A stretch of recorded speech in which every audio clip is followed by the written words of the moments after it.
அஸ்ஸலாமு அலைக்கும் ரஹ்மத்துல்லாஹி வபரகாத்துஹு. அளவற்ற அருளாலும் நிகரற்ற அன்புடையமாகிய அல்லாஹ்வின் பெயரால் என் பேச்சை நான் தொடங்குகிறேன்.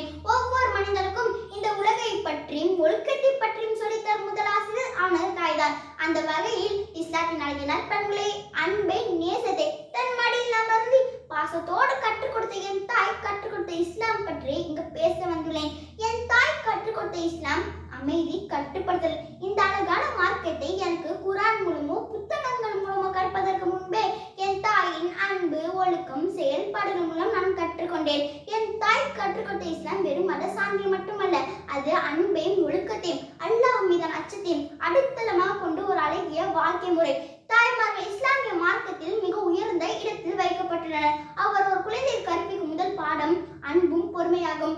என் தாய் கற்றுக்கொண்ட இஸ்லாமிய பண்புகள் மிக முக்கியமான ஸலாத்து ரஹீம். நபிகள் அவர்கள் கூறுகிறார், எவர் தன் வாழ்வாதாரம் பெருக வேண்டும் என்றும் தனது ஆயுள் நீட்டிக்கப்பட வேண்டும் என்று விரும்புகிறாரோ அவர் தன் இரத்த உறவினன் பேணி நடக்கட்டும். எனவே அன்னை வீட்டாருடன் அன்புடனும் உறவினரின் இணக்கமாக வாழ வேண்டும் என்று என் தாய் கூறுவார். அல்லாஹ்வை நேசிப்பார், இறைவன் படைப்பை நேசிப்பார் என்ற பாடம் எல்லா உயிரினருக்கும் இரக்கம் கட்டேன் கற்பித்தது. அல் குர்ஆன் 17 அத்தியாயத்தில் 23 வசனத்தில் அல்லாஹ் கூறுகிறான், வகலா ரப்புக அலா தஅபுது இல்லா இய்யாஹி வஃபில் வாலிதைனி இஹ்சானா. உமது இறைவன் அவனையன்றி தவிர வேறு எவனையும் வணங்கக்கூடாது, பெற்றோருக்கு நன்மையை செய்ய வேண்டும் என்று கட்டளையிட்டான்.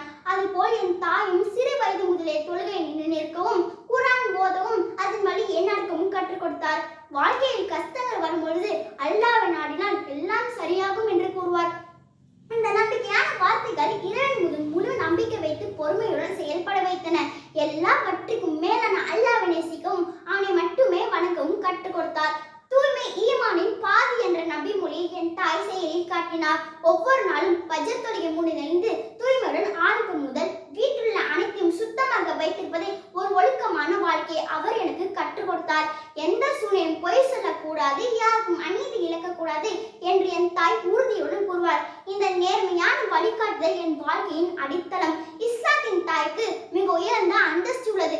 தாயின் காலடியில் சுவனம் உள்ளது என்ற ஹதீஸை என் கற்பித்த என் தாய் உண்மையிலே அந்த சுவனத்தின் வாசலாகவே திகழ்கிறார். எனவே பெற்றோர்களை வயதான காலத்து பாதுகாத்து கவனம் கொள்வது ஒவ்வொரு முஸ்லிம் கடமையாகும். இறுதியாக மீண்டும் ஒரு முறை கூறுகிறேன், இஸ்லாம் என்பது வெறும் சடங்குகள் மட்டுமல்ல, அது ஒரு அழகிய வாழ்க்கை முறை. அது எனக்கு மிக சுலபமாகவும் அழகாகவும் என் தாய் எனக்கு கற்றுக் கொடுத்தார். என் தாயின் அன்பில் இஸ்லாத்தின் அழகை பார்த்தேன். என் தாய் கற்றுக் கொடுத்த இஸ்லாம் அன்பை விதைக்கும், அமைதியை நிலைநாட்டும், பொறுமையை போற்றும் மார்க்கம். என் தாயின் வழிகாட்டல் சிறந்த முஸ்லிமாக வாழ்வது அவர்களுக்கு செய்யும் நன்றி கடன். என் நல்வழிப்படுத்திய என் தாய்க்கும் என்னை உருவாக்கி கொண்ட எல்லா வல்ல இறைவனுக்கும் என் நன்றியை தெரிவித்து விடைபெறுகிறேன். தபீர ரப்பினி